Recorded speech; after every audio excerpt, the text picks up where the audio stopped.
प्यारे बच्चों, स्वागत है एक बार फिर से आप सभी का अपने चैनल पे। तो सबसे पहले तो मैं सॉरी कह देता हूँ कि वीडियो आने में थोड़ा समय लग गया। पहले यूनिट का अगर आप इंपॉर्टेंट क्वेश्चन की बात करें तो सबसे पहले क्वेश्चन आपका हो सकता है differentiate between type 1 and type 2 errors in hypothesis. Hypothesis testing के बारे में आपने पढ़ रखा है। उसके अंदर दो प्रकार के एरर होते हैं। कौन कौन से होते हैं, कैसे होते हैं? एक को अल्फा एरर बोला जाता है, एक को बीटा एरर बोला जाता है। इनके विषय में आपको पूरा बताना है। टाइप 1 एरर के अंदर है ना, रिसर्चर जो होते हैं रिजेक्ट कर देते हैं फुल नल हाइपोथेसिस को। वहीं टाइप 2 एरर जो होता है इसके अंदर रिसर्चर जो होते हैं एक्सेप्ट करते हैं द नल हाइपोथेसिस को। ठीक है। Second, distinguish between parametric and non parametric test. अंतर स्पष्ट करना है आपको किस किस चीज़ों के बीच में, parametric and non parametric test के विषय में। तो पैरामेट्रिक टेस्ट जो होते हैं ना, इनका यूज़ किया जाता है when the population distributed is known to be normal और can be approximate to a normal distribution. They rely on parameter like mean and standard deviation like Z test, T test, F test and ANOVA.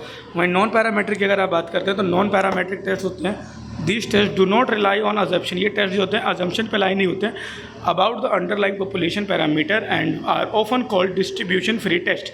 Example include chi square test, Mann Whitney U test and Kruskal Wallis H test. ठीक है, ये सारे test हो जाते हैं non parametric के। दोनों parametric और नॉन पैरामेट्रिक टेस्ट के विषय में आपको पढ़ लेना है। देन आपके पास आता है यूनिट 2 के अंदर बाईवेरिएट एनालिसिस। सबसे पहला क्वेश्चन आता है व्हाट इज़ बाईवेरिएट एनालिसिस। होता क्या है बाईवेरिएट एनालिसिस? तो ये एक the statistical study of changes in two variable. Statics changes होती है टू वेरिएबल्स के बीच में, where one is typically dependent and the other is independent. एक जो होता है डिपेंडेंट होता है, वही दूसरा जो होता है इंडिपेंडेंट होता है। It is use to investigate the relationship between these two variable. इसका इस्तेमाल किया जाता है इन्वेस्टिगेट करने के लिए the relation between these two variables using tool like scatter plots, correlation coefficient and regression analysis. ठीक है, आगे बढ़ते हैं। What is the difference between correlation and regression. Correlation और रिग्रेशन के बीच में क्या डिफरेंस होता है?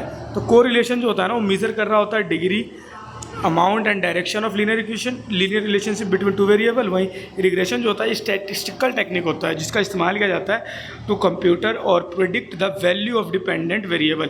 इस्तेमाल किया जाता है कंप्यूट करने के या फिर प्रिडिक्ट करने के लिए डिपेंडेंट वेरिएबल की वैल्यू वगैरह। ठीक है, and based on value of an independent variable it expresses the relationship mathematically और as an equation. How does one way ANOVA differ from two way ANOVA. One way ANOVA जो होता है वो to way ANOVA से कैसे differ होता है? One way ANOVA जो होता है ना, यूज़ करता है कैटेगरियल डिपेंडेंट वेरिएबल को। वहीं टू वे जो होता है वो एग्जामिन करता है impact of two independent variable को ऑन अ डिपेंडेंट वेरिएबल। ठीक है, इसलिए इसको टू वे बोला जाता है और उसके अंदर डायरेक्टली कैटेगरियल वन इंडिपेंडेंट वेरिएबल होता है, इसलिए इसको वन वे अनोवा बोला जाता है। नेक्स्ट क्वेश्चन की ओर बढ़ेंगे अगर आप, तो नेक्स्ट क्वेश्चन आपके लिए what is multivariate analysis and why is it important. Multivariate analysis क्या होता है और ये इंपॉर्टेंट क्यों है? तो multivariate analysis employs statistical technique to analyse more than two variable. Multivariate analysis जो होता है ना, वो एम्प्लॉयज करता है स्टैटिस्टिकल टेक्निक को to analyse more than two variable, दो से ज़्यादा वेरिएबल्स को एनालाइज करने के लिए। It is essential for understanding real world business problem where outcomes are rarely influenced by a single factor, allowing researchers to significantly reduce bias and achieve more accurate output. ये जो analysis होता है ना, employees करता है statistical techniques को जिससे कि एनालाइज किया जाता है मोर देन टू वेरिएबल, दो से ज़्यादा वेरिएबल को एक के बाद एक सिमुल्टेनियसली। और ये एसेंशियल हो जाता है for understanding real world business problem. Understand करने में सहायता मिलती है किस चीज़ को? रियल वर्ल्ड बिजनेस प्रॉब्लम्स को।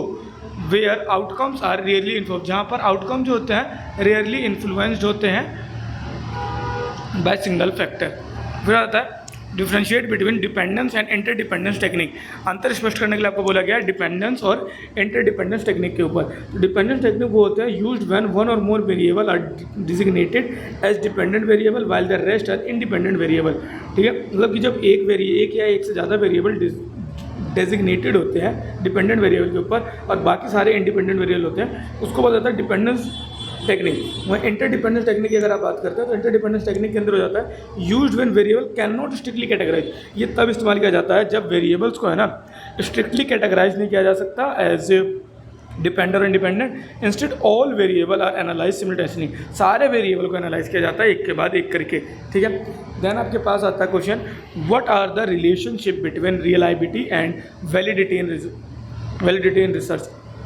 रिलायबिलिटी और वैलिडिटी का क्या रिलेशन होता है वो बताना। तो सबसे पहले रिलायबिलिटी क्या होता है? रेफर्स टू कंसिस्टेंसी और रेफर्स किया जाता है reliability to consistency or stability of measurement instrument, ensuring it produce the same result when applied repeatedly under similar condition. अगर सिमिलर कंडीशन के ऊपर इसको दोबारा अप्लाई किया जाए तो सेम रिजल्ट दे रहा हो, इसको रिलायबिलिटी बोला जाता है। वैलिडिटी क्या होता है?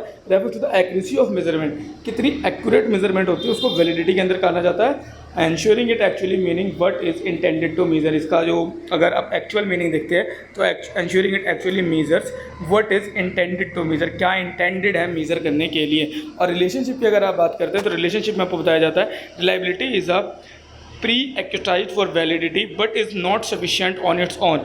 A reliable instrument may still lack validity but a valid instrument must be reliable. लेकिन एक जो रिलायबल इंस्ट्रूमेंट में still lack validity but a valid instrument must be reliable. एक वैलिड इंस्ट्रूमेंट जो होता है ना वो रिलायबल होना चाहिए, लेकिन जो नॉट रिलायबल होता है वो कहीं ना कहीं स्टिल लैक ऑफ वैलिडिटी होता है। फिर आपके पास आता है what is the procedure for conducting factor analysis. Factor analysis को परफॉर्म करने के क्या प्रोसीजर होते हैं? तो सबसे पहले आपको बताया गया construct a mix correlation matrix, then test suitability of data using Kaiser mean Oakland method, then extract the initial factor using method like principal component analysis, then fourth step आता है determine the number of factor to retain you of often using the rule of retaining even values greater than 1 or visualizing screen plot। then step 5 के अंदर आता है perform factor rotation। then step 6 में last आपको दे रखा है interpret the factors by examining factor loading to group variable and assign meaningful names। फिर अगला क्वेश्चन आपके पास डिस्क्रिमिनेट एनालिसिस क्या होता है। डिस्क्रिमिनेट एनालिसिस है ना एक टेक्निक होता है मल्टीवेरिएट एनालिसिस का, जिसका इस्तेमाल किया जाता है to classify observation into already known और प्रेडिक्टेड ग्रुप। मतलब कि इसके अंदर ऑब्जर्वेशंस को क्लासीफाई किया जाता है दो ग्रुप में, कौन कौन से?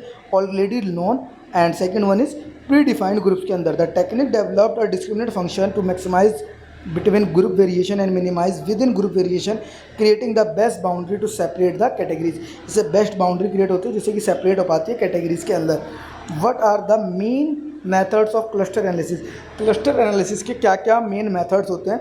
इसके अंदर सबसे पहले आ जाता है आपके पास हायरार्किकल मेथड्स, जिसके अंदर बिल्ड किया जाता है step by step hierarchy of clusters को and it's represented visually by dendrogram. Second आ जाता है आपके पास नॉन हायरार्किकली, इसके अंदर है ना aims to partition data into a fixed number of group specified in advance commonly using the K means clustering method. Then density based method आ जाता है। डेंसिटी बेस्ड मेथड के अंदर आपको बताया जाता है group observation based on the density of data point. Group किया जाता है ऑब्जर्वेशन को based on density of data point which is excellent for identifying cluster और इरेगुलर शेप, जो कि काफ़ी ज़्यादा हद तक बेहतर होता है फॉर आइडेंटिफाइंग क्लस्टर और इरेगुलर शेप्स वगैरह को। देन मॉडल बेस्ड मेथड, इसके अंदर प्रोबेबिलिस्टिक मेथड लगाया जाता है और इसके अंदर एज्यूम किया जाता है data is generated from mixture of underlying probability distribution. Then अगला क्वेश्चन आपके पास define conjoint analysis. Conjoint analysis को बताइए and lists its major type, और इसके मेजर टाइप्स के विषय में बताइए। तो को जॉइंट एनालिसिस जो होता है ना एक स्टैटिकल टेक्निक होता है जिसका इस्तेमाल किया जाता है to determine how people value different attributes of a product और service by evaluating them jointly rather than independently, मिल करके ना कि इंडिपेंडेंटली करने के लिए होता है ये, ठीक है। टाइप्स के विषय में अगर आप बात कर रहे हैं तो ट्रेडिशनल होता है जिसमें फुल प्रोफाइल देखी जाती है, फिर को जॉइंट एनालिसिस आता है। तो ट्रेडिशनल फुल कोजॉइंट एनालिसिस एक होता है, फिर चॉइस बेस्ड कोजॉइंट एनालिसिस होता है, देन एडेप्टिव कोजॉइंट एनालिसिस होता है, और फिर लास्ट में self explicated conjoint analysis and hybrid conjoint analysis होते हैं। तो ये थे लगभग आपके सारे के सारे क्वेश्चन। पहले मैं फिर बोलती हूँ वीडियो आने में थोड़ा टाइम लग गया था, बाकी आपको सारे क्वेश्चन मैंने बता दिए हैं। टेलीग्राम पे आपको पीडीएफ देखने को मिल जाएगी, टेलीग्राम से आप पीडीएफ ले लीजिएगा और अच्छे से रिवाइज कर लीजिएगा।